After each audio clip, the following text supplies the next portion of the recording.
Wa kanat mawasihi, penghasilan Nabi Ayub fi kulli sanatin, setiap tahun tataimma, selalu meningkat, melonjak. Walam yakun yafrah bisayin min zalika, beliau bukan merasa senang, tapi wa yaqulu, ketika mendapatkan keuntungan yang besar, beliau mengatakan, ilahi ya Allah, hadhihi ataya kali ibadika, ini adalah pemberianmu kepada hambamu fi sijnid dunia, di dalam penjara dunia.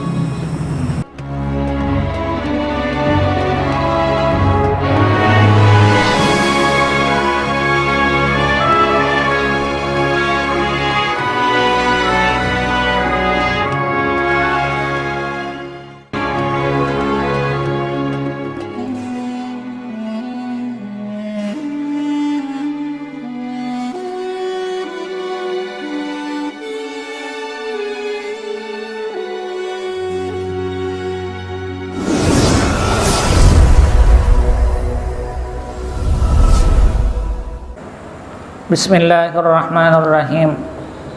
Alhamdulillahi rabbil alamin. Wa bihi nasta'in ala umuri dunya waddin. Salatan wa salaman daimaini mutalazimaini ala nabiyyina al-amin wa ala alihi wa ashabihi wa man ihtada ila yaumiddin, wa ba'du. Subhanaka la ilma lana illa ma 'allamtana innaka antal alimul hakim. Wa tub 'alaina innaka antat tawwabur rahim. Wa la haula wa la quwwata illa billahil aliyyil azim. Faqala muallifu rahimahullahu ta'ala, hukiya anna Ayyuba ibnu Aisin ibnu Ishaq alaihi salatu wassalam kana rumiyan wa ummuhu bintu Lutin alaihi salatu wassalam, wa kana rajulan aqilan nazifan hariman hakiman, wa kana abuhu rijalan kathiral mal yamlikul mashiyata minal ibil wal baqar wal ghanam wal khayl wal baghal wal hamir, wa lam yakun fi ardi Syam ahadun mithlahu fil ghina. Subhanallah. Falamma mata intaqala jami'u dhalika Ayyuba alaihi salatu wassalam, fatazawwaja bi rahmatin binti Afrim ibni Yusuf alaihi salatu wassalam, wa razaqahu Allahu minha 12 batnan fi kulli batnin dzakaran wa untha. Allah. Kita melanjutkan kembali terhadap kajian Qasasul Anbiya, cerita-cerita para nabi, masih di dalam kerangka cerita Nabi Ayub alaihi salatu wassalam. Nabi Ayub adalah anak daripada Ais, bahasa Arabnya Ais. Di dalam kitab Ibrani disebut Aus. Orang kita Aus lainnya. Ais ini salah satu anak daripada Ishak bin Ibrahim. Jadi Nabi Ibrahim punya anak dari sisi Sarah, namanya Ishak. Ishak ini nanti punya keturunan, di antaranya Ais. Ais pakai sod ya, ain ya sod. Ais ini menurunkan Nabi Ayub. Sedangkan Nabi Ismail nanti menurunkan anak suku namanya Jurhumiyah. Anak suku Jurhumiyah ini akan menurunkan nanti Adnan. Dari Adnan itu turun-temurun sampai kepada Rasulullah sallallahu alaihi wasallam. Nah, jadi Ayub siapa? Keturunan Ishak. Maka jangan bingung kalau ada orang Nasrani yang namanya Ayub,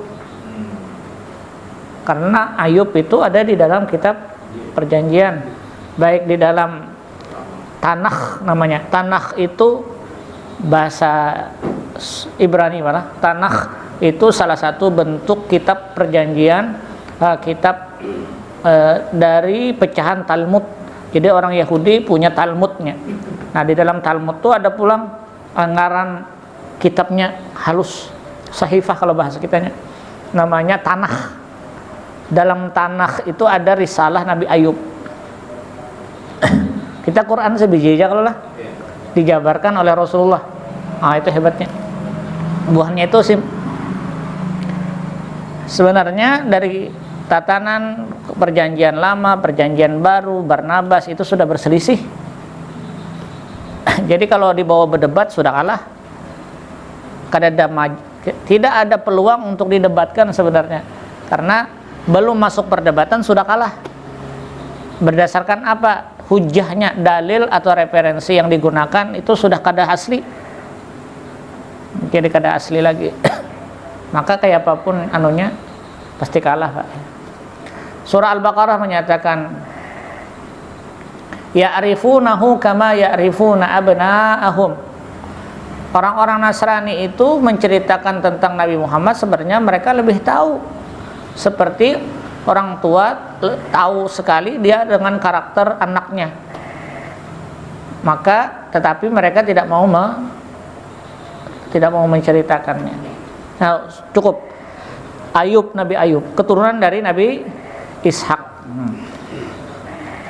Ini versinya ada 3, Pak.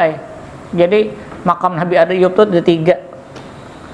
Di wilayah Gaza ada satu kota namanya Juhfah.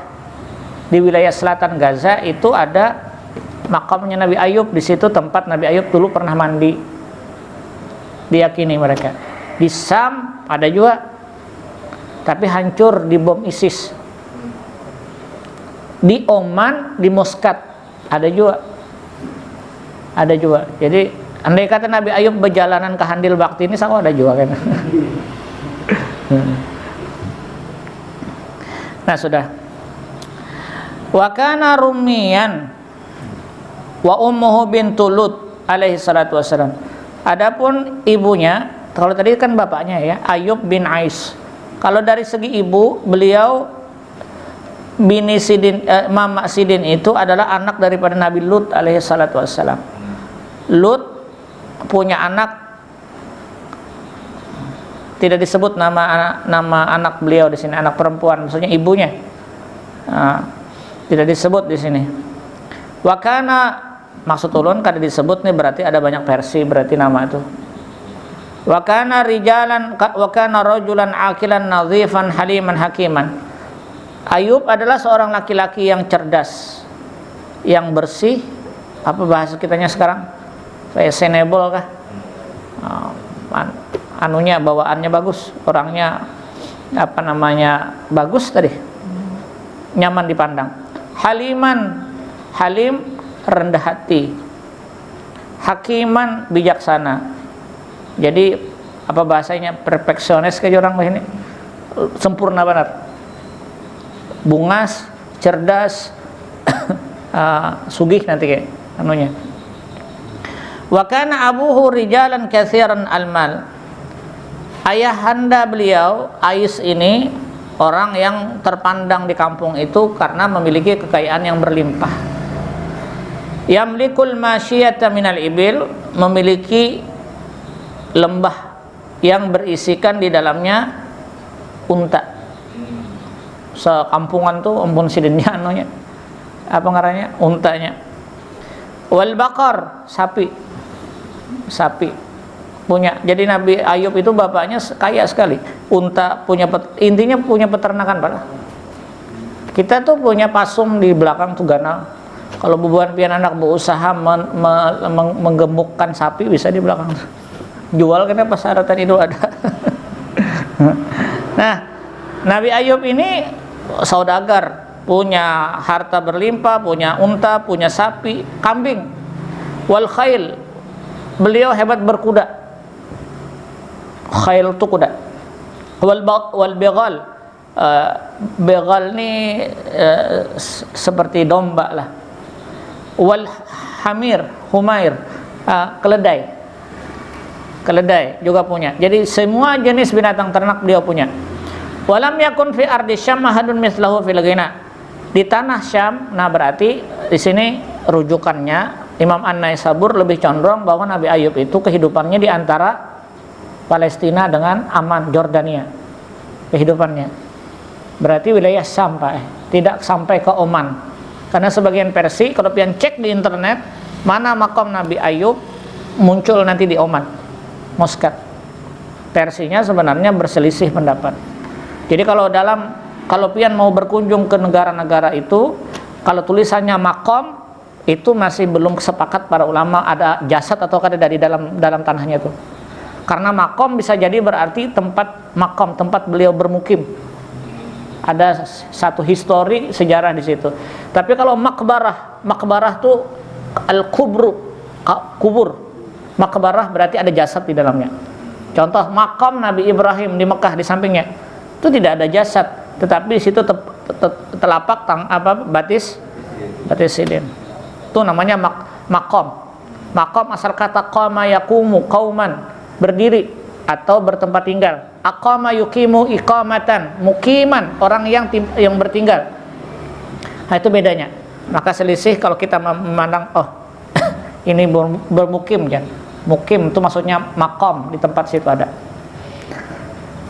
Nabi Yunus itu meninggal di Ninawa di Baghdad. Ada nama satu kota namanya Ninawa. Belum pernah ke situ.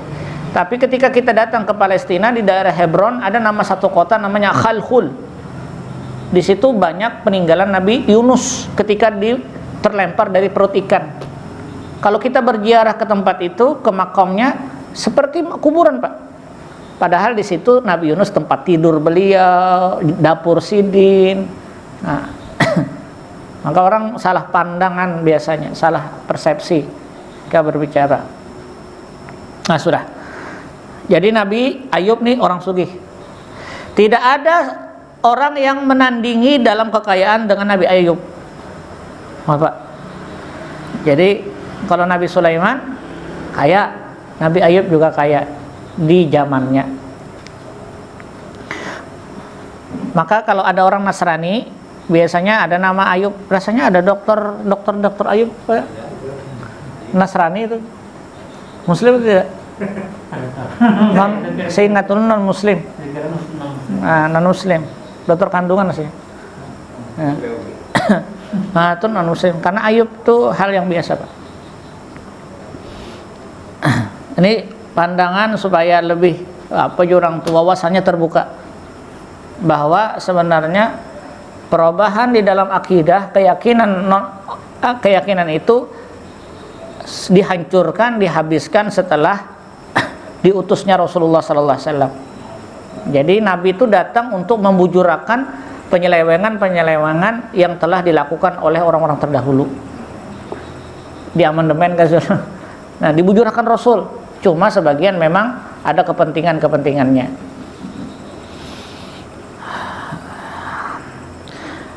Palamma mata intaqala jami'u zalika ila Ayyubi alaihi salatu wassalam. Manakala ayahanda meninggal dunia, ketika Ais meninggal dunia, maka seluruh harta tersebut berpindah ke siapa? Ke Nabi Ayub, karena warisnya. Manakala Nabi Ayub kaya, fatazawwaja birahmah, lalu sampai pada masa pernikahan beliau, karena sudah memiliki harta, lalu beliau menikah dengan seorang perempuan bernama Rahmah binti Afraim bin Yusuf alaihi salatu wassalam. Bini Sidin itu namanya Rahmah. Rahmah ini anak daripada Aprim anak daripada Nabi Yusuf alaihi salatu wassalam. Yusuf anak dari Yakub. Nah, itu keturunannya. Makanya ceritanya ada di dalam Injil baik Barnabas perjanjian lama atau perjanjian baru, atau di dalam kitab Talmud dalam pegangan orang Yahudi. Afrem bin Yusuf. Warazaqahullahu minha, bukan hanya kaya, bungas dan sebagainya. Nabi Ayub nih ketika pernikahannya dengan Rahmah, beliau dikaruniakan anak banyak. 12 kali kehamilan istri beliau itu, 12 kali melahirkan. Setiap kali betiana isna asar, dua asar 10, berarti 12 kalau. Nah, kada salah terjemah ulun berarti. Batnan 12 kali hamil. Fi kulli batnin, setiap kali kehamilan hasilnya kembar pengantin, laki perempuan. Tuh Nabi Ayub tuh bisa anak 12 kali hamil, istrinya berpasangan, berarti anak sidin. Nah.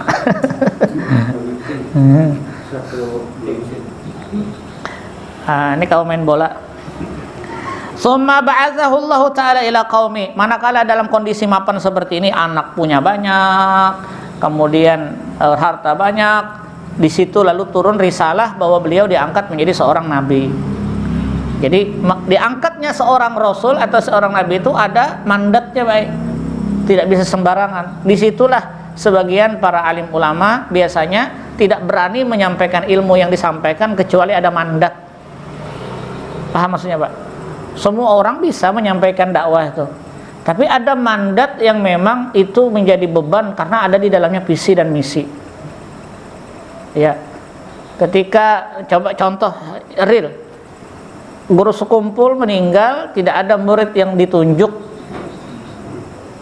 maka tidak ada yang beraninya. Padahal banyak yang alim tuh, karena tidak ada mandat pada masa itu. Nah, ini cerita aja. Ya. Dulu kami setelah selesai kuliah,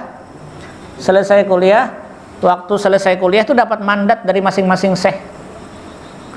Boleh mengajarkan ceramah, boleh mengajar, ini kitabnya. Jadi ulun diberi kitab se-Marlboro dulu, kotak Marlboro, disampaikan. Berarti ada visi yang tersurat, ulun baca kitab buku-bukunya. Oh, ini yang kami pahami. Nah, sudah. Mandat.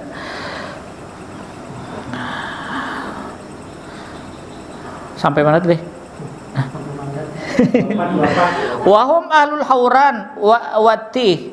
Nabi Ayub diutus kepada sebuah kampung di daerah Syam namanya Hauran. Lain Hauran sibuk, lainlah Hauran, nama kampungnya itu Hauran. Ada di sekarang nama aslinya kada tahu ulun kadingat. Hauran ada di Atlas Quran tuh ada. Atlas Quran ada buku ditulis oleh Syekh Al-Sauki Khalil, Dr. Profesor Dr. Sauki Khalil. Beliau menulis cerita-cerita yang ada dalam Al-Quran, di mana kejadiannya ditulisakan sidin, ini letaknya di sini, diletakkan di sini, tapi berbahasa Arab. Sekarang ada penerjemahannya, Pak. Jadi kalau pian hendak melihat, buka peta sekarang apa yang tidak mungkin. Ini kejadian di sini. Nah, andai kata kita sudah masuk ke dalam sesi modern seperti itu, maka ketahuan di mana masuk Islam lewat Banjar ini dahulu, di mana masuknya. Kemudian kayak apa candi di Amuntai itu. Wah, tuh mantap banget. Kita hilang, ada lagi sejarah. Nah, salah satu visi dan misinya ISIS itu menghilangkan sejarah. Dia berkedok muslim padahal tidak. Wa atahu Allahu ta'ala min husnil khulqi war rifqi. Nabi Ayub diberikan oleh Allah ke karunia, yaitu nyaman dipandang, maksudnya tampan dan gagah, war rifqi, dan orangnya ramah. Pasti orang mau berparak itu kan. Malam yukhalifu ahadun bitakdzib wal inkar li syarfihi wa syarfi abai ummahati. Ketika Nabi Ayub mengatakan beliau seorang nabi, mungkinlah kira-kira orang membelok dari sini. Kadang mungkin orang tampan, cerdas, berduit, membiayai sekampungan. Andai kata bercalon jadi anggota dewan, dipilih orang enggak? Pilih. Ketulahan mana? Ketika Nabi Ayub seluruhnya menanggung daripada permasalahan kampung itu, lalu ketika itu turunlah risalah kenabian, akhirnya beliau mengatakan, aku seorang Rasulullah, aku seorang utusan Allah, dan menyampaikan risalahnya yang pada masa itu masih mengikut ajaran-ajaran Bani Israel. Setelah dikatakan oleh beliau malam yukhalifu, tidak ada satu orang pun yang menyangkal, karena beliau adalah orang yang terpandang. Fasyara'a lahum syara'i'a wa bana lahum masajida. Pada masa itu mereka membangun, Nabi Ayub menyampaikan syariat dan membangun tempat beribadah. Tempat beribadah. Jadi Pak, kalau kita sebenarnya bicara terhadap tempat ibadah itu, kalau orang Yahudi biasanya tempat ibadahnya kiblatnya ke Yerusalem. Jadi harus ada kiblatnya ke Yerusalem. Nah, yang ulun tahu kayak itu, ya harus ke sana. Kemudian tidak ada sebenarnya seperti ajaran-ajaran Nasrani itu, tidak ada tempat ibadah mereka itu tidak ada salib. Salib itu perkembangannya setelah pendakwahan oleh Paus Paulus. Dulu kan ada salib. Kalau pian ke Turki, ke Hagia Sophia itu gereja dulu. Nah, situ sudah perkembangannya sudah, karena Romawi itu terbagi dua. Pertama Romawi Barat, Romawi Barat itu dikuasai di daerah Paris. Paris sampai kepada Roma, itu anunya kerajaannya. Adapun Romawi Timur itu diserahkan kepada di Konstantin, sebuah wilayah yang disebut dengan Turki sekarang ini. Turki. Di situ diserahkan kepada kepada Konstantin. Cuma segi pemasukan, jadi dua Romawi ini Barat dan Timur, pusat utamanya di Barat. Seluruh pemasukan keuangan, ekonomi dan sebagainya berkembang pesat di daerah timur. Daerah timur. Maka kalau orang Turki itu dekatnya dengan Rumania, lihat situ. Nop tuh ngarannya tuh buhannya. Nah, tapi kalau orang Turki asli bukan daerah sana, dia daerah Anatolia Tengah, Pak. Itu harus pakai peta kita menjelaskannya. Ulun kada kawan menjelaskan secara buka peta hanya dapat pian. Paham bujur-bujur paham. Nah, sudah. Wa kanat lahu mawaidun yada'u lil fuqara wal masakin. Coba bayangkan bagaimana ketika Nabi Ayub menjadi seorang rasul dan nabi, setiap hari yang menyediakan makanan sekampungan sidin. Wa kanat lahu mawaid. Beliau punya tempat makan, meja makan yang khusus. Yada'u halil fuqara, yang boleh dimakan dan disajikan oleh orang-orang fakir saja. Yang menyantapnya hanya orang-orang fakir dan orang-orang miskin. Wal adhiyab, dan tamu-tamu. Wa kana lil yatim kal abir rahim. Nabi Ayub dianggap oleh orang-orang yatim seperti ayah sendiri. Jadi orang yatim di situ merasakan ketika dengan Nabi Ayub ini seperti punya kuitan. Walil aramil, orang-orang janda melihat Nabi Ayub itu seperti suami. Tapi di sini sekong aja. Wah, ada kawak kayak ini. Walid du'afa kal akhil wadud. Orang-orang lemah beliau dianggap seperti saudara kandung. Wa kana ya'muru wakala wa umana allam yamna'u min zira'i wa thimarihi. Seluruh orang-orang yang berkongsi usaha dengan sidin, jadi sekampungan itu usaha dari Nabi Ayub. Kan ada dapat hasil, Pak. Nah, berapa persennya daripada usaha itu wajib diberikan kepada fakir miskin. Hebat itu. Kita ini perlu duit 200 jutaan. Gasan pondasi nih, kurang. Kita tembak aja sebulan sekali, nah rana ya, sebulan pemasukan kita sekian. Ulun menghitung, berpikir di rumah, kalau 800.000 kali 250 kepala rumah tangga saja yang mau menyumbang 200 juta dapat kita. Kesan apa? Kita mengharapkan sumbangan dari orang lain, kita bisa membangunnya secara pondasi dulu. Nah, hanya berpikir keluar tuh. Cuma pondasi kita punya. Kalau memikirkan, oh ya jorong. Jadi kita ulah aja kena 800.000 per meternya. Ada yang menyumbang 5 meter, 5 kali 800 sekian. Lakas tuh bangunan. Kira-kira kayak itu. Kayak Nabi Ayub juga. Kita persyaratkan ya kan? Nah. Wa kanat mawasihi fi kulli sanatin tata'immu wa lam yakun yafrah bi syai'in min dzalika wa yaqulu ilahi hadhihi atayaka. Subhanallah. Setiap tahun yang didapati oleh Nabi Ayub itu tidak pernah kerugian, Pak. Dengan perilaku beliau sidin dermawan ini tidak pernah. Nah, ulun ulangi. Wa kanat mawasihi, penghasilan Nabi Ayub fi kulli sanatin, setiap tahun tata'imma, selalu meningkat, melonjak. Walam yakun yafrah bi syai'in min dzalika. Beliau bukan merasa senang. Tapi wa yaqulu, ketika mendapatkan keuntungan yang besar, beliau mengatakan, ilahi ya Allah, hadhihi atayaka li ibadika. Ini adalah pemberian-pemberianmu kepada hambamu fi sijnid dunia, di dalam penjara dunia. Ini orang sampai sudah melihat harta itu biasa. Fa kaifa atayaka fil jannah li ahli karamatika fi dari diafatik. Di sorga, di dunia saja pemberianmu, penjara dunia saja, kata Nabi Ayub kepada Allah, seperti ini sudah pemberianmu. Bagaimana andai kata aku diberi pemberian di dalam sorga untuk orang-orang yang mulia? Jadi kan kada sebanding lah, Pak. Nah, maksudnya sudah luar biasa di dunia ini dimuliakan, apalagi di sorga. Wa ma hadza kulluhu la yaghfulu qalbuhu an syukri ni'amihi wa la lisanihi an dzikri maulah. Sebab itu seluruh harta yang dimiliki oleh Nabi Ayub tidak sedikit pun menghilangkan rasa lalai beliau kepada Allah karena lisan dan hati beliau senantiasa mengingat Allah. Nah, ini ada tingkatan di dalam hadis, di antara orang yang akan menikmati surga tanpa hisab adalah orang kaya yang dermawan, yang tidak merasa bahwa harta itu adalah miliknya. Di antara orang yang masuk neraka yang paling pedih dan siksanya paling pedih, orang miskin yang sombong. Sudah miskin bersombong loh. Fahasada iblis wa qala, minum dulu pelah. Nah, ini peluang lalu iblis hendak mencari godaan. Karena beliau orang kaya, dermawan, kada pernah lalai. Fahasada iblis. Iblis itu hasad sifatnya, Pak. Apa yang namanya hasad itu? Dengki ya.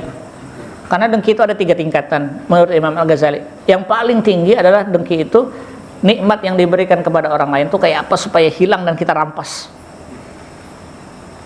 Itu dengki yang paling tinggi. Kayak ada iblis nih, Bang. Wa qala, kata iblis, inna Ayyub qad dhahaba dunya bid-dunya wal akhirah. Wa arada Ayyub sida alaihi ihda daraini aw kiltahima.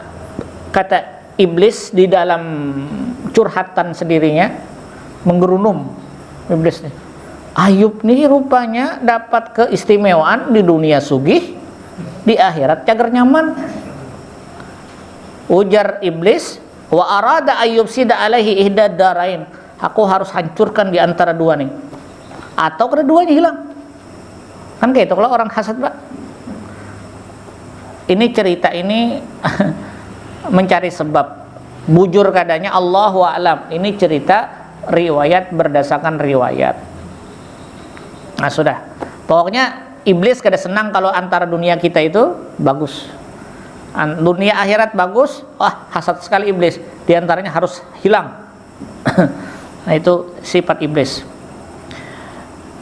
La hasada illa ala snatain. Dalam hadis disebutkan kita itu ada namanya hasad, itu kada boleh, Pak. Tapi dalam hadis disebutkan keinginan yang luar biasa, roja, harapan. Tidak ada harapan yang luar biasa kepada melihat orang lain itu kecuali 2. Pertama, rajulun atahullahul mal, ada laki-laki yang kaya, fa'anfaqa ana al-laili wa atrafan nahar, siang malam dia berderma. Ada laki-laki orang kaya, itu perlu diirii. Nah, hendak macam itu. 2, rajulun atahullahul kitab, ada seorang laki yang pandai diberikan oleh Allah Al-Quran, Alkitab, dan dia melaksanakannya, membacanya mantap, melaksanakan amalnya berdasarkan Quran. Itu patut diirii. Hasad, namanya hasad juga tuh. Sudah. Wa kana iblis alaihi la'natun fi dzalika zaman yas'adu ila sama'is sabi'ah. Iblis langsung menghadap, naik ke atas langit. Wa yaqifu fi ayyi makanin sya'a fasa'ida yawman kama kana yas'ad faqala lahu rabbul izzah. Iblis itu bisa bolak-balik naik ke atas. Pada masa itu masih bisa. Kalau sekarang tidak bisa. Karena di dalam hadis disebutkan tidak bisa lagi mencuri berita-berita dari langit. Nah, lalu iblis naik ke atas langit. Ini cerita, Pak ya. Pian jangan mahayal nang kayak cerita Sunggokong. Kayak apa nih kayak saya? Jangan. Ini kayak sehari. Kayak sehari tapi bujur nyata ini ceritanya karena riwayat berdasarkan riwayat. Nah, jadi ini kita cerita ini cerita para nabi dan rasul yang diyakini diimani oleh seluruh orang yang beragama. Ya Allah, Nabi Ayub di Nasrani ada tidak? Ada. Di Yahudi ada. Di Islam sudahnya. Karena cerita itu ada di 3 keyakinan, maka sedikit banyak ada referensi yang enggak mirip. Nah, ketika kita belajar namanya interpretasi Al-Quran atau ilmu tafsir, dalam ilmu tafsir itu ada namanya satu pelajaran yang disebut dengan dakhil. Dakhil itu adalah penafsiran-penafsiran yang datang dari ahli kitab, yang masuk ke dalam Al-Quran menceritakan. Contoh, cerita Samaun, Samson, Pak, yang kuat di daerah Pamukkale, ada di Turki itu, Anatolia Tengah, ada sebuah istana namanya Pamukkale. Daerah Pamukkale itu ada istana Di situ diyakini oleh orang Nasrani tempat Nabi Isa, Ibunda Maryam bertempat tinggal. Jadi kalau orang Nasrani hajinya pasti datang ke situ rumahnya, istana, sebuah istana. Di dalam istana itu ada seorang laki-laki besar yang merobohkan tihangnya itu, masih ada. Di situ ulun lihat patung, rangkaian patungnya, bentuk orangnya. Di situ ditulis dengan bahasa Yunani Samson. Dicocokkan dengan cerita-cerita dulu, ya Samaun namanya. Samaun. Banyak cerita perjanjian yang dulu. Kalau ceritanya itu sama dengan hadis, lawan penjelasan Nabi, kita harus terima. Kalau bertolak belakang dengan hadis, harus ditolak. Nabi kada berkisah, tapi ada kisah tuh kayak apa caranya? Tawakuf, kita tidak menerima dan tidak menolak, hanya sekadar diceritakan. Nah contoh nih kayak ini. Ulun kada menyuruh pian menerima, kada menyuruh pian menolak. Tapi karena ada riwayat, cuma riwayat ini apakah ini karena qasasul anbiya, ini cerita para nabi. Cuma muaranya ada. Di mana muaranya? Surah Shad ayat 41. Cerita Nabi Ayub, dikembangkan cerita itu. Jadi ketika kami belajar ilmu tafsir bahari dengan guru-guru, satu saja pesan-pesan beliau, jangan tapi menghayal. Karena bisa saja orang menghayal, kayak apalah bahari itu. Cuma cerita itu betul katanya. Ilahi anna Ayub, kata iblis, dia naik ke atas langit dan berkata, wa qala lahu rabbul izzah, ya la'in.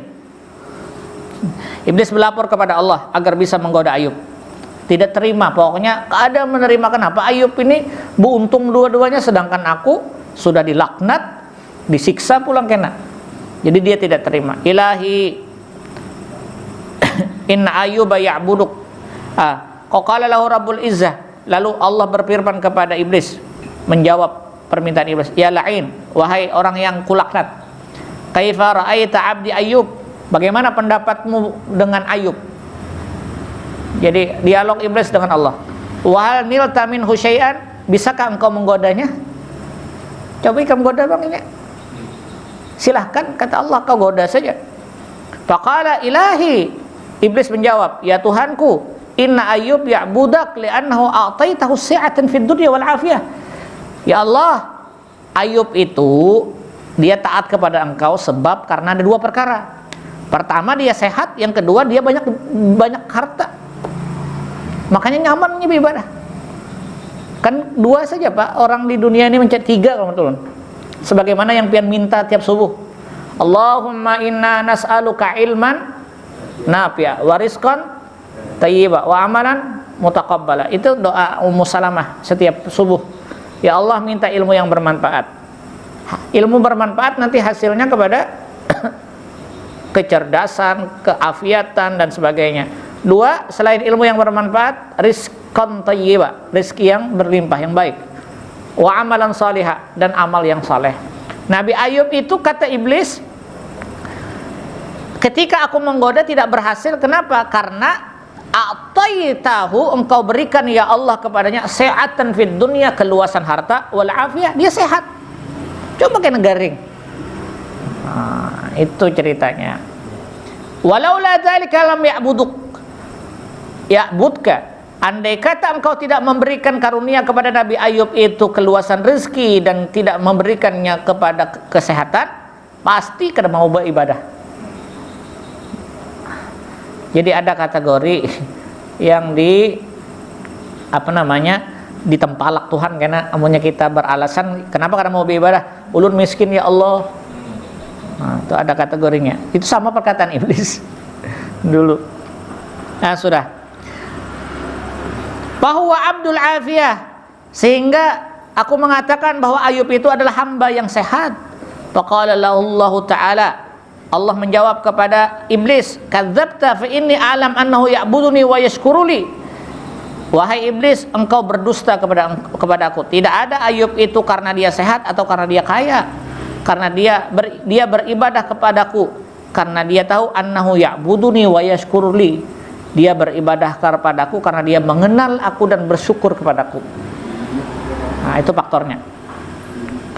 Wa illam yakun lahu sa'atun fid dunya qala ya rab sallatni alaihi fanzur kaifa ansihi dzikraka wa asgalahu an ibadatik. Ujar iblis kepada Allah, ya wahai Tuhan, coba sekali coba Nabi Ayub itu dengan kehabisan harta. Kayak apa? Coba sekali aja harta aja dulu habis. Ini jadi dialognya ini boleh kita simpulkan malah karena iri dengki saja. Iri dengki. Qala ya Rabbi sallatani alaihi fanzur kaifa ansihi. Tuhan, lihat saja nanti andai kata Nabi Ayub tidak diberikan lagi keluasan rezeki, niscaya dia akan melupakan engkau dan dia tidak akan lagi sibuk beribadah kepada engkau. Fasallatahu ala kulli syai'in minhu illa ruhahu wa lisanuhu, paraja iblis pantalaka ila sattil bahri fasaraha sarahatan hatta lam yabqa jinnun wala janabiyyun illa jitamau indahu. Saking jengkelnya iblis apa yang didialogkan dia dengan Allah, bahwa Allah tidak menginginkan mencoba Nabi Ayub dengan keluasan dengan menghilangkan rezeki dan afiahnya. Iblis itu berteriak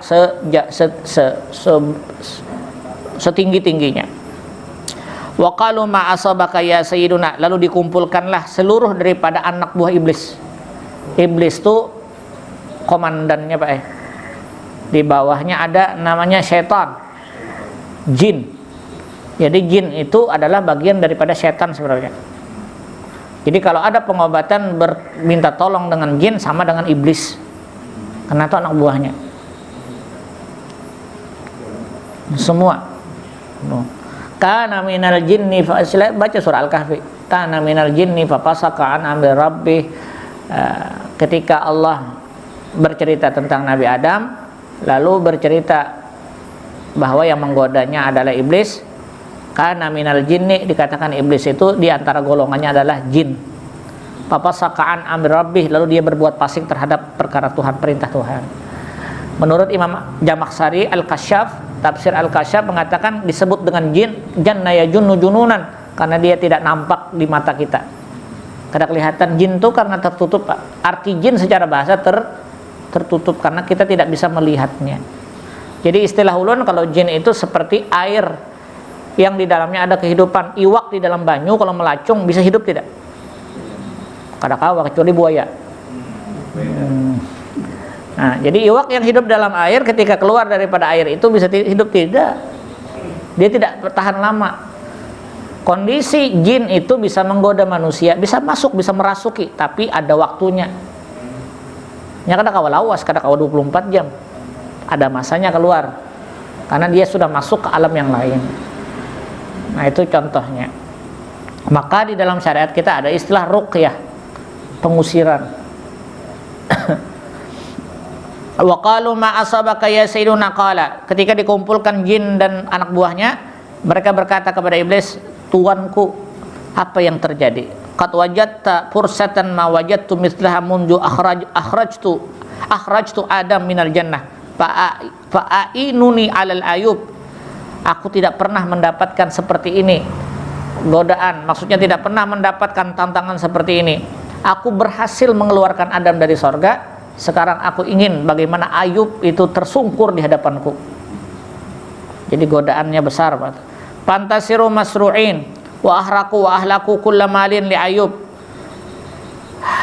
Dengan kondisi itu lalu iblis meminta kepada seluruh daripada pasukannya. Ini cerita seperti dongeng sebenarnya, Pak.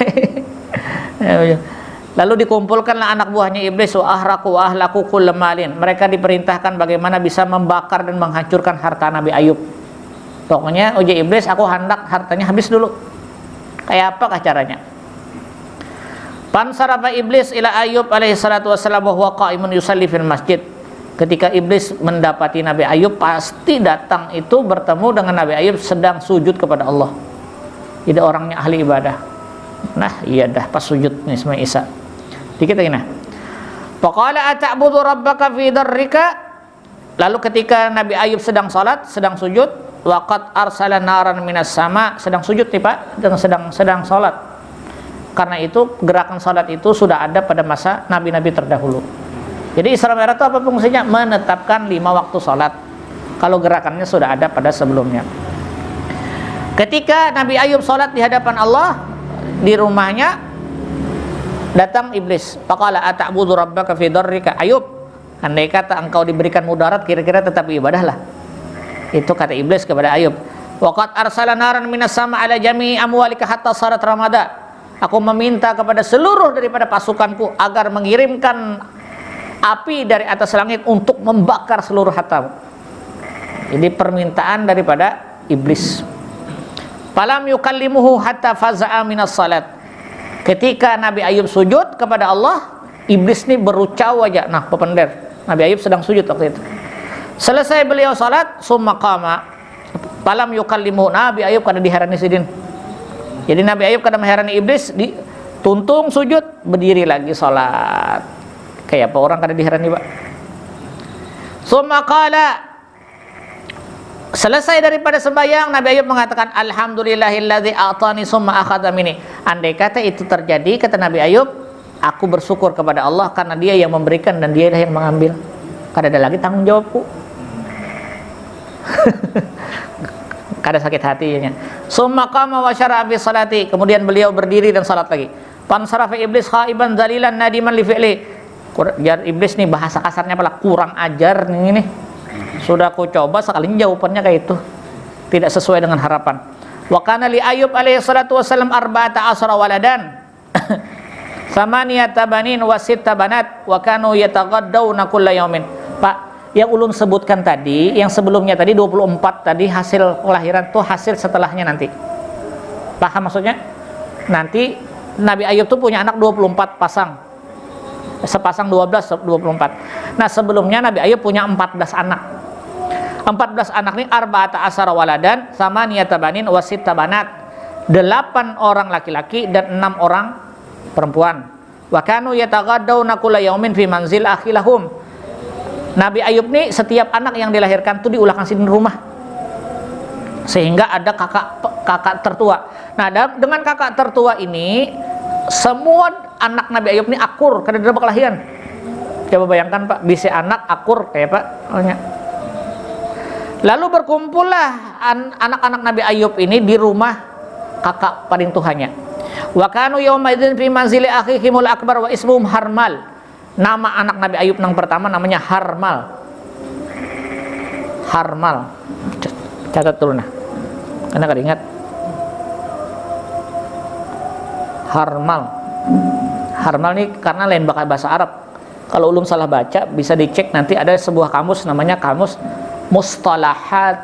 Mustalahatul Qasas. Jadi kalau kita membaca kitab, baca usul fikih ada kamusnya. Kamus usul fikih. Membaca Quran ada kamus Al-Quran. Membaca Qasasul Anbiya, cerita Al-Quran, ada kamusnya. Membaca fikih ada kamusnya. Contoh, membaca hukum fikih, memakai emas apa hukumnya Pak? Laki-laki haram, sepakat ya. Tapi kalau pian belajar kitab, nanti ada ketemu dengan yang disebut dengan az-zahabul abiyat. Zahab artinya emas, abiyat putih. Orang mengira emas putih halal. Padahal pas dibuka kamusnya, zahabul abiyat itu ya fiddah. Buka kamusnya, yang disebut dengan emas putih itu ya perak. Tapi kalau kita menerjemahkan buka kamus bahasa, zahab emas, abiyat putih, emas putih halal. Kada sesuai dengan apa namanya? Ya istilahnya. Jadi ada definisi bahasa, ada definisi istilah. Itu penting. Sama nih jarun harmal, bujur kada orang membaca nih harmal nih. Ulun kan mengeja saja nih harmal, mudah-mudahan bujur. Insyaallah bujur Pak. Rasanya pernah membaca.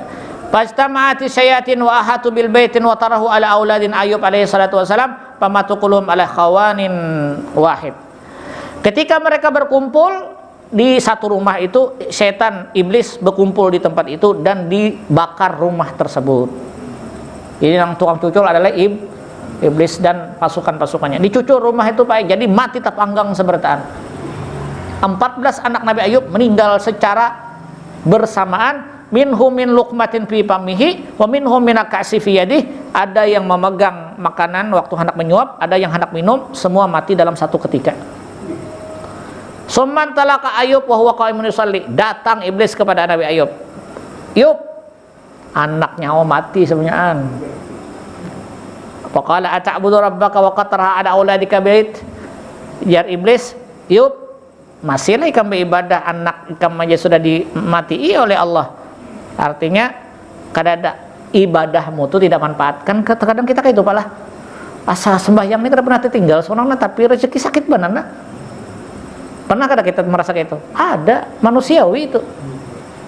Sama iblis keluar bahasanya kepada Nabi Ayub.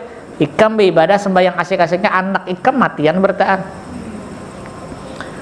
Pamatu jami'an falam yukallimu bisyai'in hatta faza'a min salatihi summa qala ya la'in. Setelah Nabi Ayub selesai sembahyang, lalu mengatakan kepada iblis, wahai yang dilaknat oleh Allah, alhamdulillahilladzi atani summa akhadha minni. Aku bersyukur kepada Allah yang telah memberikan nikmat kepadaku berupa anak.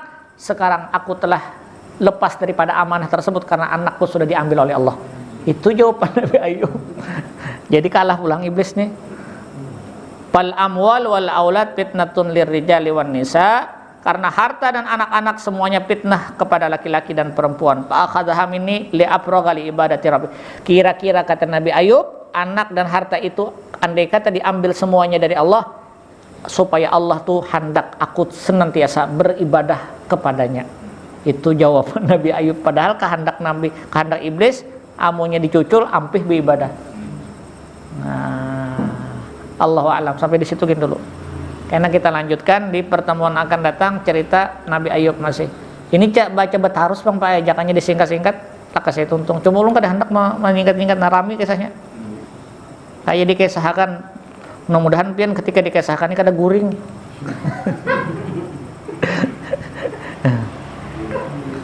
Nah, ulun simpulkan. Sekarang karena pian ambil itibar masing-masing aja. Nabi Ayub orang sugih, itu sosoknya orang kaya, rupawan, dermawan, punya anak banyak. Kemudian dari kondisi beliau itu nyaman beribadah dan tidak pernah meninggalkan lalai kepada Allah Subhanahu wa taala. Lalu sekarang drastis bahwa ini dicoba. Dalam permintaan iblis minta supaya ini dihabiskan. Bagaimana keadaannya? Nah, kira-kira ada masanya kondisi kita kayak Nabi Ayub ini. Manakala kita dimanjakan dengan harta, kita berhasil. Manakala kita dimanjakan, diambilkan daripada nikmat, bagaimana? Nah, cerita itu yang akan tersisa setelah ini. Nanti kita lanjutkan pertemuannya di pertemuan akan datang di gelombang dan channel yang sama. Mohon maaf atas segala kekurangan. Terima kasih atas segala perhatian. Hadanallahu wa yakum ajmain. Al-Fatihah. Bismillahirrahmanirrahim.